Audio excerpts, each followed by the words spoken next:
শারীরিক প্রতিবন্ধীর পেছনে নামাজ পড়লে নামাজ হবে কিনা। যিনি শারীরিক প্রতিবন্ধী তার পিছনে যদি আপনি নামাজ পড়েন, তিনি যদি ইমামতি করেন, নামাজ হয়ে যাবে। নামাজ হবে না এমন কোনো কথা।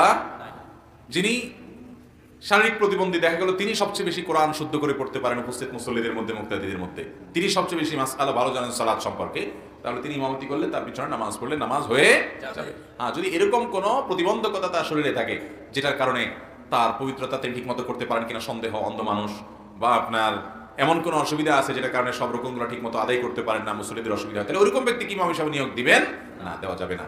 ওরকম ব্যক্তির পিছনে নামাজ পড়বে না। যদি পড়েন তারপরেও নামাজ হয়ে যাবে, নামাজ হবে না এমন কোনো কথা। কারণ শারীরিক প্রতিবন্ধকতা এটা তো তার ইচ্ছাকৃত কোনো অপরাধের ব্যাপার না, ত্রুটি না। ব্যক্তিগত অপরাধও যদি থাকে আর নামাজ ঠিকঠাক মতো ইমামতি করে, তার পিছনেও নামাজ হয়ে যায়। যদিও ইমাম হিসাবে নিয়োগ দেওয়ার সময় খেয়াল করতে হবে, যার পিছনে মানুষ নামাজ পড়বে তিনি যথাসম্ভব পবিত্রতা ইত্যাদি ইত্যাদি রোকনগুলো সব ঠিক মতো আদায় করতে পারেন, এরকম ব্যক্তিকেই ইমামতিতে নিয়োগ দেওয়ার চেষ্টা করতে